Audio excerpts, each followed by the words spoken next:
Today we're going to take a look at the basics of area. So we are going to take a look at some concepts and some postulates, and then we're going to learn some area formulas, and we're just going to learn some basic area formulas. So we're going to start with like a square and a rectangle, but then we're also going to combine some of that and do some area addition postulate, and that's where we actually can get some regions that are made up of squares and rectangles. So the big question is, what is area and how are we going to define it? And then also, what's the difference between the area and the perimeter? So perimeter is just the distance around or the region versus the area, which is what fills up that space. And then also, what kind of units are used to measure area? So it can be, usually your units are squared units because you're multiplying the length and the width. So you're going to have, whatever your units are, they're going to be squared units. And if it doesn't give units, then you can just say units squared.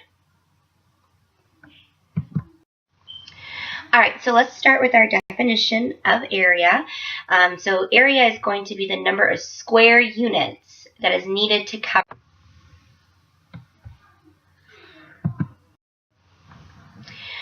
All right, so we are going to state this postulate. It sounds kind of, common sense, but we're going to start with this postulate to begin our chapter, and it just says that every region has an area that's a unique positive real number.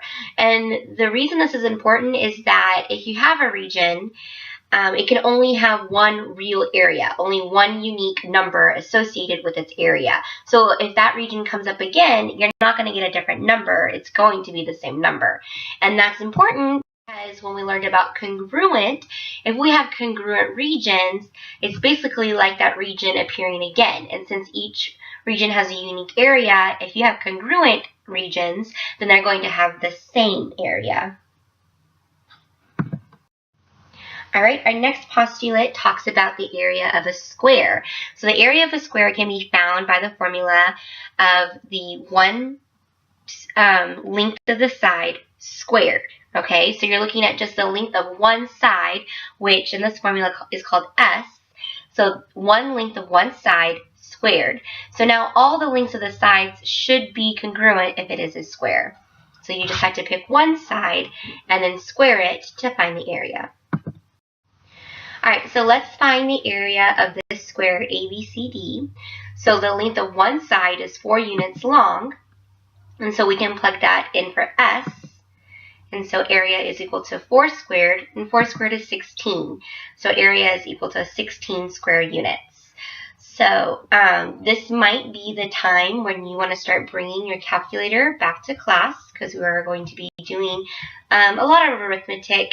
And so if you want to move quickly through that, you're going to want to bring your calculator to class. All right, so let's find the area of a rectangle that measures 4 feet wide and then 7 feet long.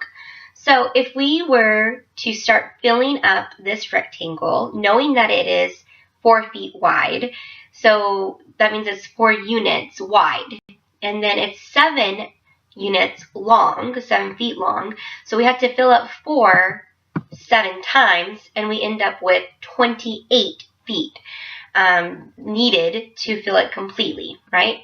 And so the area of this rectangle would be 28. All right, next let's talk about the area addition postulate, and this is basically building different, because in the real world, things are not perfect squares and perfect rectangles. They're usually built up of squares and rectangles, and so we can still find the area of those things. We're just going to use the area addition postulate, which says as long as the regions aren't intersecting, then the area is just going to be the union of the sum of the areas. So you just add their areas together. Okay, so, and then we have a theorem, theorem 8.1. So remember, theorem 8.1 is the area of a rectangle. And the area of a rectangle is the product of its base times its height. You might also have heard length times width. But for right now, we're going to use base and height when we're talking about area formulas. just because there's going to be so many area formulas that are very similar to each other. So we're going to use terms B as in base and H as in height for all the area formulas. So area of a rectangle is base times height. So let's practice doing one. Let's find the area of a rectangle with a base of 8 and a height, base of 6 and a height of 8. So our formula was area equals B times H, base times height. So we'll plug in 6 for B and 8 for H. So then we multiply. 6 times 8 is 48. So the area of the rectangle would be 48 units squared. All right, let's do this practice problem. It's multiple choice for you. We're going to find the area of a rectangle with a base of the square root of 2 and the height of the square root of 5. So this is actually using some knowledge on radicals and square roots from Algebra 1. So if you don't remember, that's okay. We're going to practice some of these so that way you can get good at them again. So there is a property that says that if you have a square root times a square root, then you just multiply the radicands, or what's inside of the radical. Okay, so this is the radical here. That's called a radical, this little square root symbol. And the radicand is what's on the inside, this 2, inside. So this would be 2. So when you have a radical times a radical, then you just multiply the radicands. So 2 times 5 is 10, which means that your answer would be the square root of 10.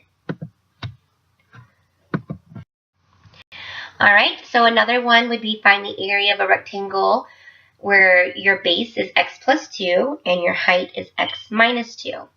So this is also using some Algebra 1 skills. You have to know how to multiply binomials. If you don't remember how to do that, that's okay.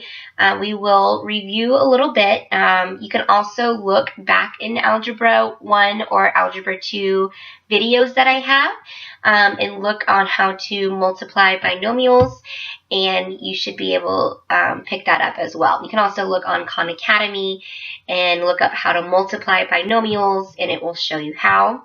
So if you were to multiply x plus 2 and x minus 2, you would end up with x squared minus 4. All right, so this is a little bit more complicated. So this is more of a region where you would find in real life.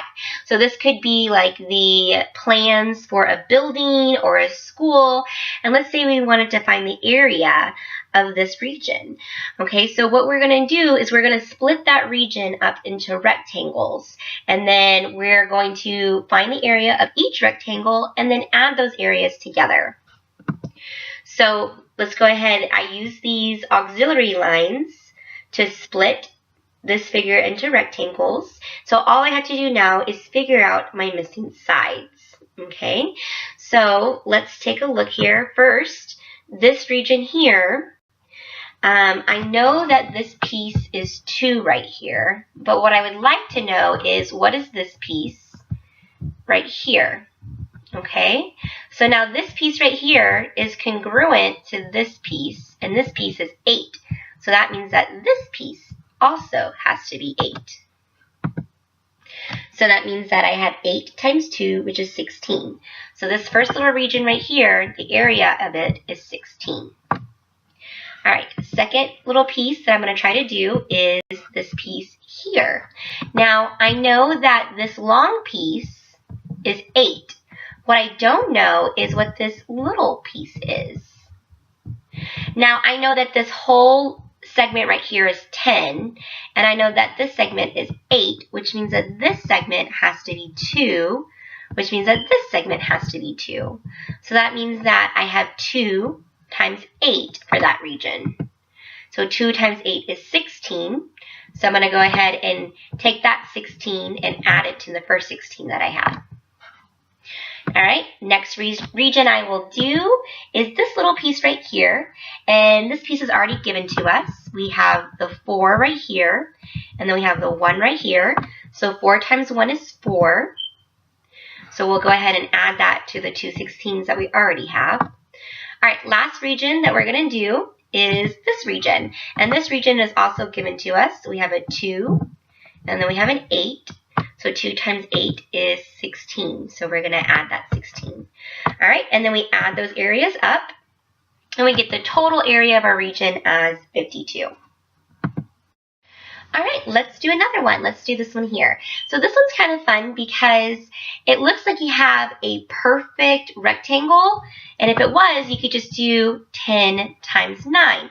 But then you're just kind of missing this big chunk right here. So what we could do is we could find the region of if it was an entire rectangle, but then just subtract the area of this missing region. So let's go ahead and find what that missing region would be. We know that this would be 7. So all we would have to do is figure out what this little piece is right here. Well, this whole piece is supposed to be 10, right? And we have a 5 and we have a 2, which means that this would be 3. So 3 times 7, which is 21.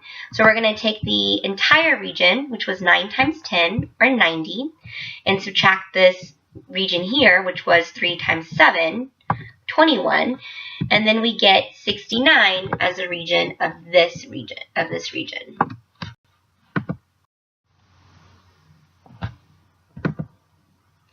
Okay, we could also have done it where we did the addition postulate, where we added the pieces together. So this rectangle here would have been 9 times 5, which is 45. And then our next region would be this one. And so this one you would have to figure out what this little piece is and what this little piece is, right?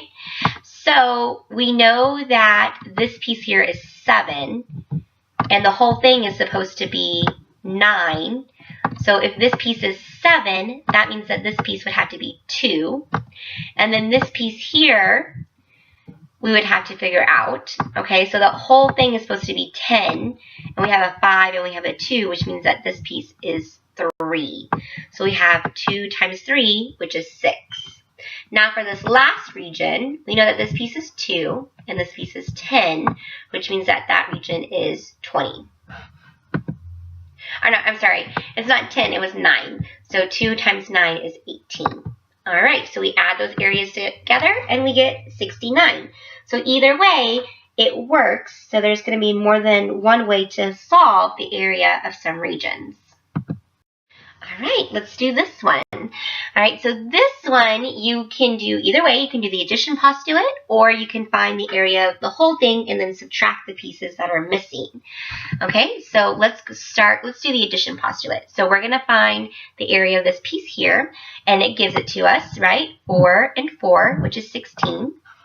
And then we'll do this piece. Again, we have 4, and since this was 4 and this is congruent, so that's 4 and 4 again, so 16 for that little piece. And then this little piece, we weren't really sure what it could have been, right?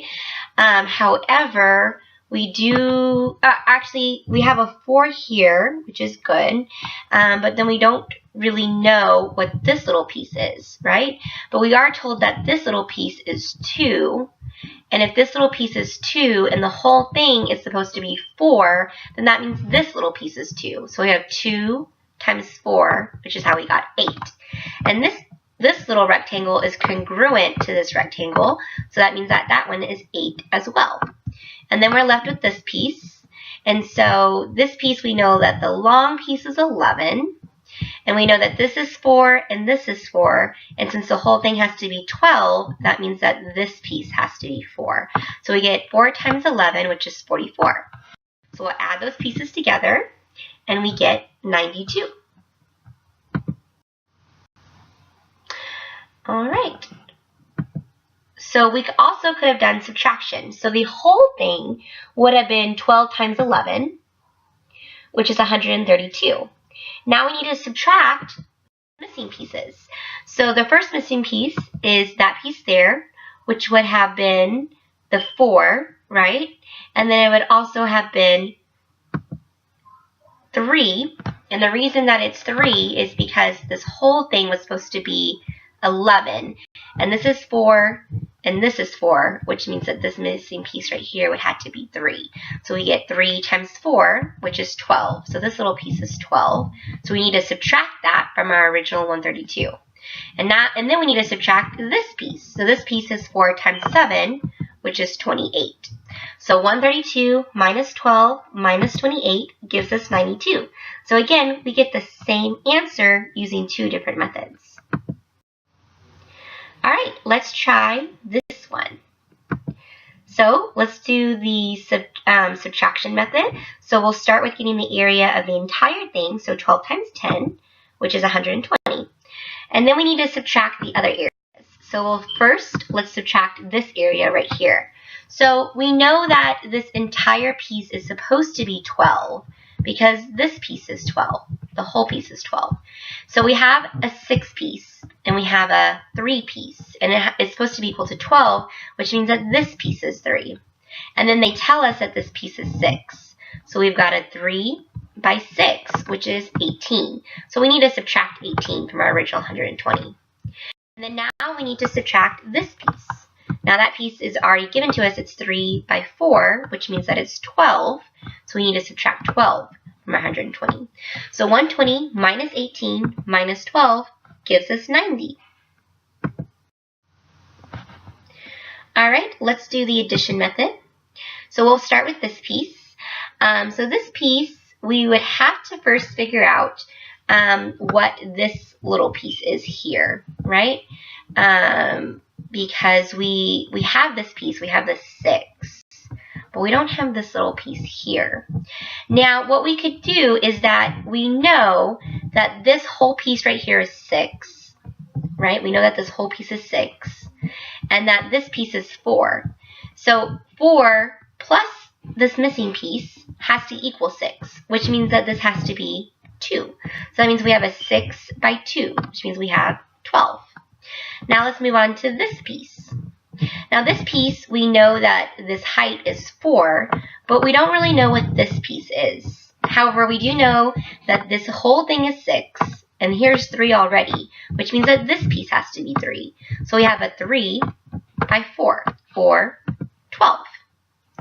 All right, now let's move on to the next piece, which is this big piece here.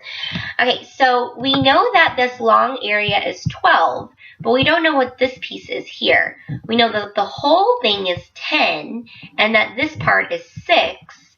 So that means that this part has to be 4. So we have a 4 by 12, or 48.